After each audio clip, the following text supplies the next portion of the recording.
നമ്മള് ഒരു 2021 early 21 അഞ്ജലിന്റെ പോഡ്കാസ്റ്റില് guest ആയി ചെല്ലുന്നത്. ആ ടൈമിൽ അഞ്ജലിനോട് സംസാരിച്ചപ്പോ സ്ട്രിക്റ്റ് കോളേജാണ്, കോളേജിൽ ഞങ്ങൾ എങ്ങോട്ടും പുറത്തേക്ക് വിടില്ല, ആകെ ഒരു കൂട്ടിലിട്ട ജീവിതമാണ്. പക്ഷെ 2 years later full freedom, full മാറി. ആ ഒരു ട്രജക്ടറി തന്നെ ഫുൾ മാറി. സോ ആ ഒരു ലൈഫ്, ഈ ഒരു ലൈഫിലോട്ടുള്ള ആ ഒരു ജേർണി എങ്ങനെ ഉണ്ടായിരുന്നു? അതെ, ഡിസ്കവറീസ് അല്ല. ഞാൻ കോളേജിൽ പഠിക്കുന്ന ടൈമില് എനിക്ക് വലിയൊരു എന്താ ചെയ്യേണ്ടതെന്ന് എനിക്ക് വലിയൊരു ഐഡിയ ഒന്നും ഉണ്ടായിരുന്നില്ല. പക്ഷെ നമ്മൾ ഈ ലോക്ക്ഡൌൺ ഒക്കെ ആയിരുന്ന ടൈമിലാണ് ഇപ്പൊ പോഡ്കാസ്റ്റ് ഒക്കെ സ്റ്റാർട്ട് ചെയ്തത്. പോഡ്കാസ്റ്റ് ഒക്കെ സ്റ്റാർട്ട് ചെയ്ത് കഴിഞ്ഞപ്പോഴാണ് എനിക്ക് ഭയങ്കരമായിട്ട് പാജൻസ് ഒക്കെ ചെയ്യണം എന്നൊരു ഭയങ്കരമായിട്ടൊരു ആഗ്രഹം വന്നത്. അപ്പോഴും എനിക്കറിയില്ല എങ്ങനെയാണ് ഇതിലേക്ക് ഒരു മോഡലിംഗ് അല്ല, ഞാൻ മോഡലിംഗ് എന്ന് വിചാരിച്ചിട്ടില്ല, പാജൻട്രി എന്ന് മാത്രമേ ഞാൻ വിചാരിച്ചിട്ടുള്ളൂ. എങ്ങനെയാണ് ഇതിലേക്ക് ഒരു എൻട്രി എന്ന് എനിക്കറിയില്ല. എനിക്ക് ആകെ അറിയുന്നൊരു കാര്യം കോളേജ് ഉണ്ട്, കോളേജിൽ പോകണം. അപ്പൊ എനിക്ക് അൾട്ടിമേറ്റ് ആയിട്ട് മനസ്സിലൊരു കാര്യം എന്ന് വെച്ചാൽ നമുക്കൊരു ഫൈനാൻഷ്യൽ ഇൻഡിപെൻഡൻസ് ഉണ്ടെങ്കിൽ മാത്രമേ നമുക്ക് ഒരു പാരന്റ്സിനൊന്നും സപ്പോർട്ട് ഇല്ലെങ്കിലും നമുക്ക് നമ്മുടെ ഡ്രീംസ് നമ്മൾ ഫ്രണ്ടിലേക്ക് കൊണ്ടുപോകണമെങ്കിൽ നമുക്ക് എന്തൊക്കെ പറഞ്ഞ ഒരു ഫൈനാൻഷ്യൽ ഇൻഡിപെൻഡൻസ് എനിക്ക് മനസ്സിലായി. അതെ, അതാണ് ഞാൻ ഫസ്റ്റ് ചെയ്ത കാര്യം. ലൈക്ക് കോളേജ് കഴിയുന്നതിന് മുന്നേ തന്നെ എനിക്ക് പ്ലേസ്മെന്റ് കിട്ടി. ഞാൻ അത്രയും ഇപ്പൊ നമ്മൾ ലോക്ക്ഡൌണിലൊക്കെ ഇരുന്ന സമയത്ത് ബാക്കി പിള്ളേര് ചില സമയത്ത് ലൈക്ക് ഈ ഇന്റർവ്യൂവിന്റെ ഒക്കെ ക്ലാസ്സസ് വരുമ്പോ അധികം ആൾക്കാരങ്ങനെ ശ്രദ്ധിക്കത്തില്ല. ഞാൻ ഏത് ക്ലാസ്സിന് കയറിയില്ലെങ്കിൽ ഈ ക്ലാസ്സിന് കയറി. കാരണം എനിക്ക് ജോബ് വേണമായിരുന്നു. എനിക്ക് ഭയങ്കര ലൈക്ക് എനിക്ക് മനസ്സിലായി അതൊരു ഭയങ്കര നെസസിറ്റിയാണ്.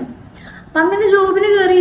നമ്മൾ ജോബിന് കയറുമ്പോ തന്നെ കുറെയൊക്കെ പാരന്റ്സിന്റെ അടുത്തുനിന്നുള്ളൊരു ഇതങ്ങ് കുറയും. ലൈക്ക് അവരുടെ ലൈക്ക് എന്താന്നുള്ള ഒരു ഫുൾ ടൈം അവർ നമ്മളൊന്ന് പിടിച്ചു വെക്കില്ല. കുറെ ഒക്കെ അവർ ലൂസ് ആവും. Like they know how to handle എന്നുള്ളൊരു ഒരു ഇൻഡിപെൻഡൻസ്, നമ്മള് സ്വയം പര്യാപ്തത നേടാണ്. അത് ശരിയാട്ടോ. കാരണം ഞങ്ങളെ നാട്ടിലൊരു പയ്യണ്ടായിരുന്നു. അവന് 6 മണി കഴിഞ്ഞാല് അവന്റെ വീട്ടിൽ അവൻ വേണം. 6 മണിക്ക് ശേഷം അവന് വീട്ടിന്റെ പുറത്തൊന്നും കാണില്ല, ഞങ്ങളെ കൂടെ ഒന്നും മര്യാദക്ക് വരില്ല. പക്ഷെ ഇവനോട് ജോലി കഴിഞ്ഞതിന്റെ ശേഷം ഞങ്ങളെ കൂടെ ഉണ്ട് ഇപ്പൊ 9 മണി രാത്രി 10 മണിക്കൊക്കെ. ഇനി എന്താ? അപ്പൊ ഞങ്ങളവനോട് ചോദിച്ചു എല്ലാ അഭിഷേക് നട്ടവന്റെ വരും. അപ്പൊ നമ്മൾ ചോദിച്ചു എല്ലാ എന്റെ വീട്ടില് സീനല്ലേ, എനിക്ക് പുറത്തിറങ്ങണൊക്കെ. അപ്പൊ ഇപ്പൊ അമ്മയും അച്ഛനൊന്നും ഒന്നും പറയാറില്ലടാ, സ്വന്തം പൈസ ഉണ്ടാക്കാൻ തുടങ്ങിയില്ലെന്നൊക്കെ പറഞ്ഞിട്ട്. അതെ അതെ അതെ അതെ, എനിക്ക് പലപ്പോഴും തോന്നിയിട്ടുണ്ട്. ലൈക്ക് അവർക്ക് എപ്പോഴും നമുക്ക് പൈസ തരുമ്പോഴാണ് അവർക്കൊരു കൈൻഡ് ഓഫ് അവരെന്നല്ല ഇപ്പൊ ആരാണെങ്കിലും നിങ്ങൾ ശ്രദ്ധിച്ചാൽ മനസ്സിലാവും. I feel like if we owe someone something. അപ്പൊ അവര് പറയുന്നത് കേൾക്കാനുള്ളൊരു എന്താ പറയാ, നമുക്ക് അത് അവർക്ക് നമ്മളിൽ കുറച്ച് അതോറിറ്റി ഉള്ള പോലെ ഉണ്ടാകും. അതോറിറ്റി ഉള്ള പോലെ ഇല്ല, അവര് തരുമ്പോ നമ്മൾ അവർക്ക് വേണ്ടി പലതും ചെയ്ത് കൊടുക്കണ പോലെ അങ്ങനെയൊക്കെ നമുക്ക് ഫീൽ ചെയ്യും. ഫൈനാൻഷ്യൽ ഇൻഡിപെൻഡൻസ്, അതെ അതെ അതെ, ഫൈനാൻഷ്യൽ ഇൻഡിപെൻഡൻസ് ഗെയിൻ ചെയ്ത് കഴിഞ്ഞിട്ടുണ്ടെങ്കിൽ കുറെയൊക്കെ ആ ഒരു ഇതങ്ങ് പോകും. പാരന്റ്സ് ആണെങ്കിലോ ഇപ്പൊ അവരുടെ പൈസ ഇപ്പൊ ഞാൻ എന്താ വിചാരിക്കും, ഇപ്പൊ കോളേജ് ആകുന്ന സമയത്ത് ഇപ്പൊ ഞാൻ എന്തെങ്കിലുമൊക്കെ എക്സ്ട്രാ ചെയ്യുമ്പോ വീട്ടുകാരുടെ പൈസ അല്ലേ അങ്ങനെ തോന്നല, തോന്നില്ല എന്റെ പൈസ അല്ലേ. അപ്പൊ ഇനി നമുക്ക് വരില്ല. മറ്റു അയ്യോ എന്റെ വീട്ടുകാർ ഇത്രയും കഷ്ടപ്പെട്ട് പൈസയൊക്കെ അയച്ച് ഞാൻ ഇങ്ങനെ ചെലവാക്കില്ല അങ്ങനെ തോന്നത്തില്ലേ. ഇത് എന്നെ തോന്നില്ല. പട്ടിണിടന്നാലും സ്വന്തം പൈസ കുറ്റബോധമില്ല.